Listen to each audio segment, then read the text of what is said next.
kind of met there. But yeah, the 45 and the 21 was 1,000% my fault. Just you can't pass after 2 or 3 laps, and they were too wide in front of me, and I knew that I could get 2 spots there, and I was racing the 6. I knew for the win, and I thought any buffer I could get would just help me because I felt like Brad's car was probably the best car, and just completely messed up and wiped him out. So yeah, it was just 100% my fault. Just days ago in Iowa, Chase Briscoe went from being Toyota's golden boy to sparking one of the messiest moments of the season. 1 lap, 1 slip, and suddenly his own teammates were spinning in smoke while his crew chief barked orders over the radio. By the time the checkered flag waved, Briscoe wasn't just chasing victory, he was cleaning up a storm of his own making. Chase Briscoe came into Iowa on a hot streak. 6 pole positions already in the season, 3 runner-up finishes in just the last 4 races, and 1 big win at Pocono in June that proved he could handle the pressure. Joe Gibbs Racing had picked him to replace the legendary Martin Truex Jr. after retirement, a huge move that came with huge expectations. And Briscoe wasn't just holding the seat, he was making it his own. Inside the Toyota camp, there was growing confidence that the number 19 Bass Pro Shops Toyota could make a deep playoff run. The speed was there, the chemistry with crew chief James Small was clicking, and Iowa, a shorter track where Briscoe's style shines, looked like the perfect place to take another trophy. But Iowa wouldn't be a smooth Sunday drive. It would be chaos, cautions, and one moment that left the Toyota garage shaking their heads. Briscoe's weekend started perfectly. He blazed through qualifying, taking his 6th pole of the year. The green flag dropped, and before the first lap was even complete, William Byron stole the lead in turn 2. Stage 1 wasn't bad, but it wasn't dominant. Briscoe ran solidly in the top 5, but couldn't get back to the front, finishing the stage in 5th. Stage 2 was a different story. By lap 132, Briscoe had stormed back to the front, leading a total of 60 laps. His car was quick, his lines were clean, and for a moment, it looked like the Stage 2 win was locked up. Then came the call to pit on lap 155. Briscoe gave up the lead to Brad Keselowski. Moments later, chaos struck. A caution during green flag pit stop shuffled the field, trapping Briscoe a lap down. The race wasn't over, but it had just gotten a lot harder, and the real trouble was still to come. Lap 253, final stage. The field bunched tight after another restart. Briscoe dove into turn 1, the number. 19 stuck on the bottom in a 3-wide fight. The rear end twitched, just a little loose, but in NASCAR, that's all it takes. He slid up into Tyler Reddick's number, 45. The impact pushed Reddick into Christopher Bell's number, 20, another Toyota teammate.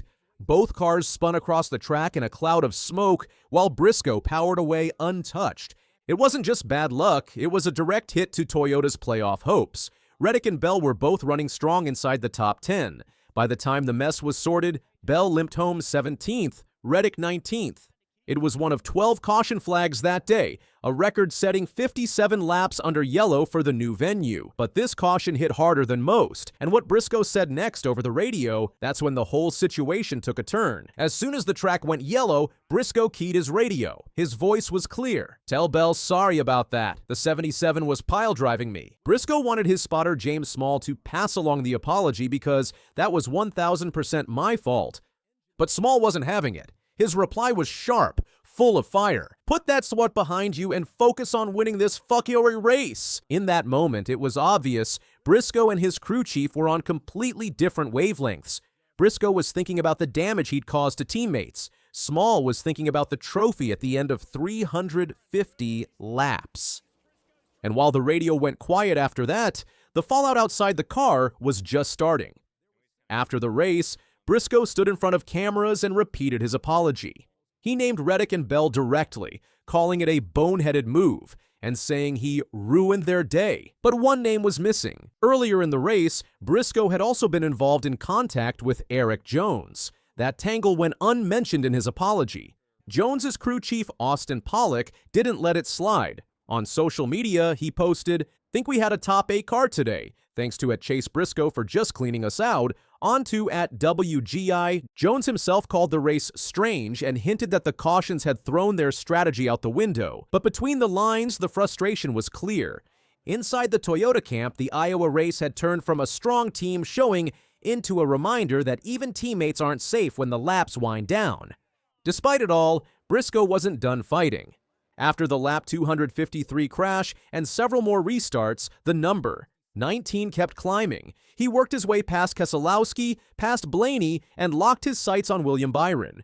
With around 20 laps to go, Briscoe was closing fast. Byron was nursing fuel and Briscoe thought he had the perfect setup, the catbird seat as he called it.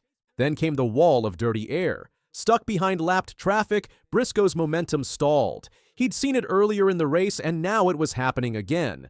Byron never cracked. He hit his fuel number and held on for his first win since Daytona. Briscoe crossed the line in second, his third podium in 4 races. It was a great points day. But the conversation wasn't about the finish. It was about the wreck, the radio, and the teammates left in the dust. When the dust settled, Briscoe's Iowa run moved him to 8th in the standings with 640 points.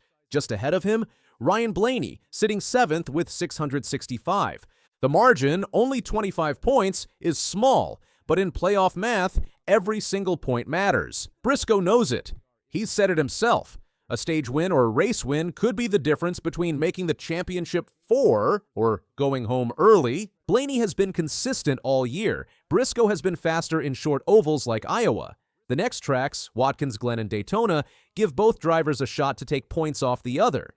The challenge for Briscoe? Keeping the speed, but cutting the mistakes. Iowa proved he can charge to the front, but it also showed how quickly a tiny slide can create a storm. Next up, Watkins, Glen International.